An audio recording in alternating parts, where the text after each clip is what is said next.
साहेब नमस्कार. नमस्कार.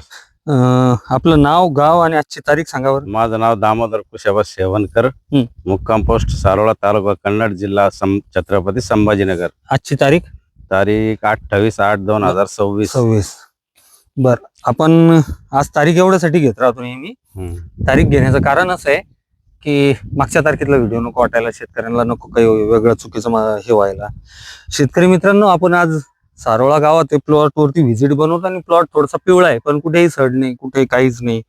आणि ही लागवड किती तारखेची आपल्याला सांगते? 7 जून. 7 जून कम्प्लीट. 7 जूनची. कम्प्लीट. 7 जूनची म्हणजे 2 महिने व्हायला बाकी नाही झाले.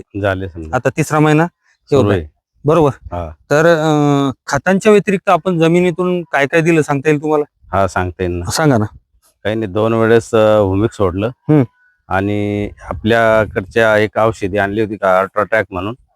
नाही, टोटल प्लांट होती. हा, टोटल प्लांट म्हणून ती सोडलेली आहे. आणि बस मग बाकी रासायनिक खत सोडलेले थोडेफार. ते अगोदर खत टाकलेले. सोडलेले की टाकलेले? सोडलेलं काहीच नाही बाकी. मग टाकलेले. हा, टाकलेले. सोडलेले कुठलेच खत? ड्रिप मधून आपण केलेला खर्च म्हणजे तो एक टोटल प्लांट, 2 वेळेस ह्युमिक, आणि मला असं वाटतं की हुमणी आली होती, हुमणी आली, तर त्याच्यासाठी तुम्ही काहीतरी दिलं क्लोरो किंवा कडू राजा म्हणून होते. काय आपल्याला काय हे नाही करायचं, तेवढंच दिलं. याच्या पलीकडे काही नाही, दुसरं काहीच नाही. काहीच नाही. बरोबर. तर शेतकरी मित्रांनो, मी ही त्यांना वारंवार याच्यासाठी विचारतोय किंवा मी त्यांना वारंवार हे याच्यासाठी विचारलं काय दिलं. तर ह्या प्लॉटकडे साहेब आपण प्लॉट दाखवू शकता परत एकदा शेतकऱ्यांना? हळूहळू फिरवा मोबाईल. आपण दाखवू शकता की बा प्लॉट कसा आहे, काय आहे, प्लॉटची उंची, प्लॉटचे फुटवे असतील किंवा प्लॉटचे स्टंप असतील. आपण टोटल प्लांट आणि ह्युमिक, बरोबर ना, आणि हुमणीसाठी काय ते जे काय तुम्ही दिलं, कुठल्या दुकानातून आणलं ते माहित नाही, कुठलं आणलं तेही माहित नाही, पण तेवढे त्याच्या पलीकडे आपण काहीच दिलं नाही. शेतकरी मित्रांनो, मी वारंवार एक गोष्ट सांगू लागलो. आज सकाळीच मला एका शेतकऱ्यांचे फोन होते की साहेब माझ्या प्लॉटला सड लागली.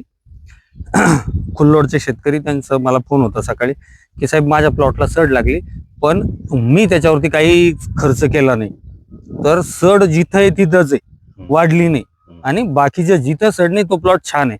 मग शेतकरी मित्रांनो, मी वारंवार तुम्हाला एक गोष्ट सांगू लागलो की खर्च कमी करा. आता ज्या शेतकऱ्यांनी जर मला सांगितलं असेल की साहेब माझ्या प्लॉटला सड लागल्याच्या नंतरही मी खर्च कमी केला, पण माझी सड जास्त वाढली नाही आणि प्लॉट छान आहे, बाकीचा जिथं सड नाही तो प्लॉट छान आहे. मग मी वारंवार ही गोष्ट का सांगतो की खर्च कमी करा, ते एवढ्यासाठीच सांगतो की तुम्ही काय करू लागले, काय करताय साहेब शेतकरी? आता तुमच्यापेक्षा ही जास्त शेती आल्या आपल्याला यांनी काय म्हटलं की मला पळाली पाहिजे. का पळाली पाहिजे त्याचं कारण माहित नाही, बरोबर, किंवा बाजूवाला म्हणतोय की झाड वाढलं पाहिजे, आलं पळालं पाहिजे, पण कशासाठी पळालं पाहिजे ते नाही माहिती, आणि पळवून काय करायचंय ते माहिती नाही. जर आपण याला पळवू, आज आपल्याला सकाळी त्या शेतकऱ्याचा फोन आला, त्याला आपण जर सांगितलंय की बाबा रे पळाल्याच्या नंतर म्हणजे खर्च केल्याच्या नंतर, त्यानं त्याचा अनुभव आपल्याला सांगितलं की खर्च केला असता आतापर्यंत अद्रक संपली असते. मग आपण ओरडून शेतकऱ्यांना हेच का सांगू लागलो की तुम्ही खर्च कमी करा. त्याचं कारणच असं आहे की खर्च करत असताना आपण काय देतो झाडांना, काही नाही देत, त्याची आपल्याला कल्पना नसते. आणि ज्या वेळेस प्लॉट डिस्टर्ब झाला, म्हणजे जेणेकरून सड लागली म्हणून आपण आपल्या भाषेमध्ये, तर सड लागल्याच्या नंतर होतं काय, आपण नको त्या गोष्टी त्याला देतो. आपल्याला माहितीच नाही की कुठल्या आजारावर कोणती गोळी पाहिजे, काय पाहिजे, आणि आपण ते करतो, त्याच्यामुळे ते सड वाढून जाते आणि शेतकरी तिथंच डिस्टर्ब झाला. शेतकऱ्यांच्या डोक्यात हेच की मला ॲव्हरेज पाहिजे, पण ॲव्हरेजच्या नादामध्ये आता तुम्ही सांगितलं की फकीरबा काय सोडतो, कोणाला सोडतो, कसं सोडतो, कोणालाही कळत नाही, बरोबर. आता ठीक आहे, त्याचा प्लॉट आज ठीक आहे म्हणून ठीक आहे, पण जर सड लागली तर नंतर काय करायचं फकीरबानं? आज तो करतोय, आज प्लॉट सुंदर दिसतोय, हरकत नाही, पण सड लागली, 50% प्लॉट गेला तर कुठून ॲव्हरेज निघेल? कशातून ॲव्हरेज काढायचं? मग हा खर्च जो आपण करू लागलो, आपल्याला त्या गोष्टीचं कुठंतरी भान असायला हवं की आपण जर खर्च करू तर खर्च करत असताना त्या खर्चाचा उपयोग होईल का भविष्यासाठी? किंवा जर आता तुम्ही बघताय, तुम्ही बरेचसे प्लॉट बघितले असेल, किती प्लॉट आहे तुमच्या गावामध्ये की ज्यांना सड नाही, आणि ज्यांना सड आहे असे किमान 70% जास्त प्लॉट सड लागलेले, आणि ते लोक खर्च करताय कशासाठी? की ती सड थांबवण्यासाठी. त्याचा फायदा काय होतो? आपण सड थांबवण्यासाठी खर्च करतोय तर वाढत चालला आणि खर्च वाढत चालला, तुमचा प्लॉट खराब होत चालला. मग त्याचे फायदे काय होतील? आपल्याला काहीच नाही मिळणार. शेवटी ना तुमचं उत्पन्न जास्त निघणार, म्हणजे ज्याला आपण ॲव्हरेज म्हणू की तुम्हाला जास्त काढायचं उत्पन्न शेतातून, पण ते निघणार नाही. मग तो खर्च करून फायदा काय? म्हणून मी प्रत्येक वेळेस प्रत्येक शेतकऱ्याला एक गोष्ट सांगत आलो आजपर्यंत की बाबांनो, खर्च करा, पण जिथं गरज आहे तिथंच करा. हाकना काय तुम्ही सगळे खर्च करण्याच्या नादात प्लॉट खराब, म्हणजे तुमचं आलं पण खराब करताय आणि जमीन पण खराब करताय. बऱ्याचशा ठिकाणी आता कालचाच एक अनुभव आळंदचा मला आमचे आशिष पवार त्यांनी सांगितलं की आळंदमध्ये काही क्षेत्र असं झालंय की आल्या घेऊन घेऊन आल्याला खर्च वाढवून वाढवून जमीन नापीक होत चालली. कपाशीचं उत्पन्न 4-5 क्विंटल वरती आलं. जर कदाचित शेतकऱ्याला एकरमध्ये 4 ते 5 क्विंटल कपाशीचं उत्पन्न निघत असेल आणि त्याचा खर्च जर 15-20 हजार होत असेल तर त्याला मिळणार काय त्यातून? काहीच नाही मिळणार आहे. म्हणून मी एवढ्या पोटतिडकीनं मित्रांनो, शेतकरी मित्रांनो, प्रत्येक वेळेस एक गोष्ट सांगत आलो की खर्चाला कुठेतरी आवर घाला. त्याचं कारण असं आहे खर्चाला आवर घालण्याची की तुम्ही खर्च करून पिकं होणार नाही. आता या पिकाला मित्रा परत एकदा दाखव प्लॉट. या पिकाला आपण 2च वेळेस औषध दिलं आणि 7 जूनची लागवड आहे. मी म्हणत नाही की खूप मोठा डेव्हलप आहे, पण 2 वेळेस औषध सोडलं, त्यातही 2दा ह्युमिक आणि एकदा टोटल प्लांट.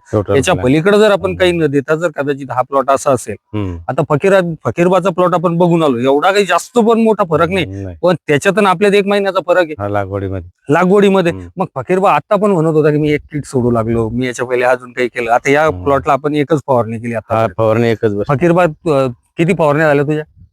नाही मित्र, त्यांच्याकडे व्हिडिओ कर. 4 फवारण्या झाल्या बरोबर. 4 फवारण्या एका महिन्यामध्ये कितीचा बदल आहे बरं? प्लॉट मध्ये किती फरक आहे बरं? आपल्या त्या प्लॉट मध्ये आहे नक्की फरक आहे, मी पण तो फरक मान्य करतो, पण एका महिन्याचा फरक तर आहे ना, मागचा पुढचा. आता यांची 7 जूनची आहे तर तुझी 7 मेची आता असणार आहे. किती तारखेची लागवड आहे? नाही, एक 7 दिवसाचाच कसा फरक पडत? तुझी उगवून आल्याच्या नंतर ही लागवड आहे ना, असं कसं होईल? त्याची उगवून आलेली ना, उगवून आल्याच्या नंतर ही लागवड झाली होती ना.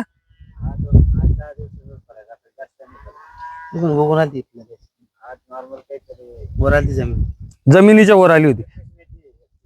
मग 31 मेची ती 7 जूनची नसावी, कारण 1 महिन्याच्या फरकामध्ये आपल्याला तेवढा फरक तर जाणवला नाही. एवढा काही खूप फरक बरं, तुझा खर्च किती आतापर्यंत? कमीत कमी 15-20 हजार का जास्त? खालून ड्रीप मधून यांचा खर्च किती? ह्युमिक एक 1200 रुपयाचं आणि कॅन असेल 2200 रुपयाची. म्हणजे कितीचा खर्च? 3-3.5 हजार रुपये. तू 15 ते 16 हजार. मग 15 ते 16 हजारामध्ये किती फरक पडला बरं? किती ऍव्हरेज वाढेल तुझं असं वाटतं तुला? 15 क्विंटल 20 क्विंटल वाढेल? नाही, यांच्यापेक्षा वाढेल का? तेवढं वाढेल. पण आताच तुझा खर्च 15 हजार आहे आणि त्यांचा खर्च 3 हजार. तुझा शेवटपर्यंत खर्च कितीच आहे अंदाजे 1 एकरसाठी? 70 हजार. यांचा किती जाऊ शकतो जर ह्या पद्धतीने यांनी 3 महिन्यामध्ये खर्च केला तर? मग जर कदाचित तुझे 1000 रुपये भाव झाले तर तुझं 30 क्विंटल जरी ऍव्हरेज वाटलं तर लॉस मध्ये कोण असेल? जर 1000 रुपये भाव झाला. आज भाव आहे तुम्हाला, आज 10,000 रुपये भाव आहे, 20,000 रुपये भाव आहे किंवा 15,000 रुपये भाव आहे, हे तुमच्या डोक्यात फिट झालेलं की नाही आज शेतकऱ्याला एवढा भाव मिळतोय म्हणून शेतकरी त्या तुलनेनं खर्च करतोय. पण हाच भाव जर उद्या पडला तर, तोच भाव जर 1000 रुपयावर आला तर मग कोणाचा लॉस होणार आहे?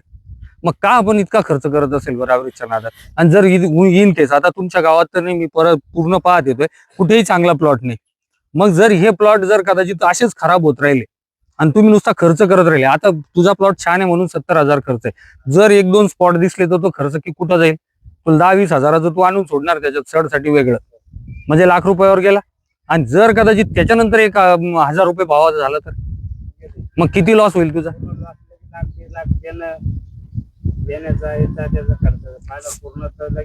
झिरो होऊन जाणार. मग का तुम्ही त्या ऍव्हरेजच्या नादी लागता बरं इतकं? का तुम्हाला असं वाटत नाही की आपण 100 क्विंटल 110 क्विंटल 120 क्विंटल मध्ये समाधान मानावं? का नाही वाटत आहे असं?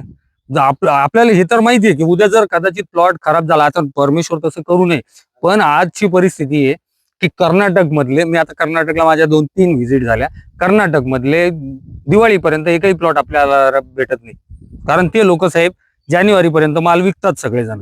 पण ह्या वर्षी तुम्हाला दिवाळीच्या नंतर तिथं चहाला पण आलं भेटत नाही.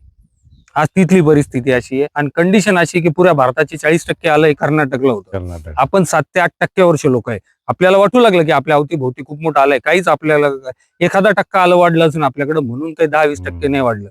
1% वाढला असेल जर प्लॉट, आता असे प्लॉट जर नवीन लागले असतील, कोणी लावले असतील, ते 1% वाढला असेल महाराष्ट्रामध्ये. महाराष्ट्रात होणारं आलंय सगळं 7 ते 8%. आपल्यापेक्षा होतं तिथं जास्त कर्नाटकला, आपल्यानंतर त्यांच्यानंतर होतं मध्य प्रदेशमध्ये. आता मध्य प्रदेशची अशी परिस्थिती आहे की मध्य प्रदेशमध्ये प्लॉटच बघायला भेटून नाही लागले, एवढे खराब झालेत. काय कारण सड का? सड मुळे. मग आपल्या आल्याला भाव मिळेल म्हणून ठीक आहे, पण जर कदाचित आपलीही तीच परिस्थिती झाली तर हा झालेला खर्च काढायचा कशातून? मग त्याच्यापेक्षा मका आणि कपास केलेली काय वाईट आहे?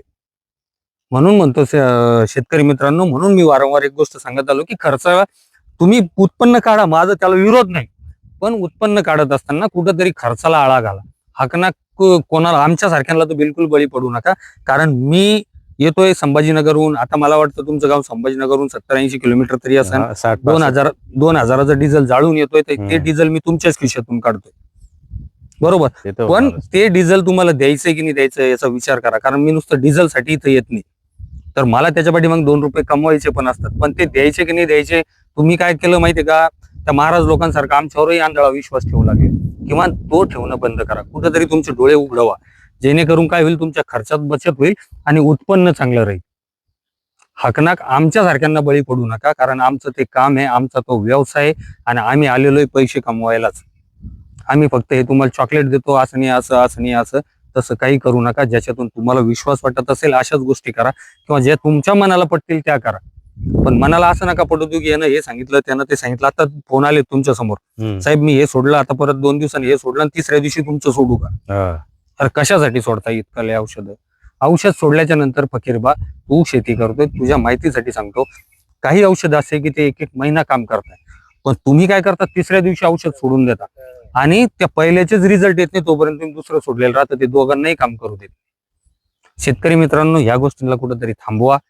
मी प्रामाणिकपणाने सांगतोय तुम्हाला पुन्हा एकदा की खर्चाकडे लक्ष द्या, उत्पन्न जरूर काढा, पण खर्चावर आळा घाला. आणि खूप आता व्हिडिओ लांबल्यासारखा वाटतोय, थांबतो. राम राम. राम राम.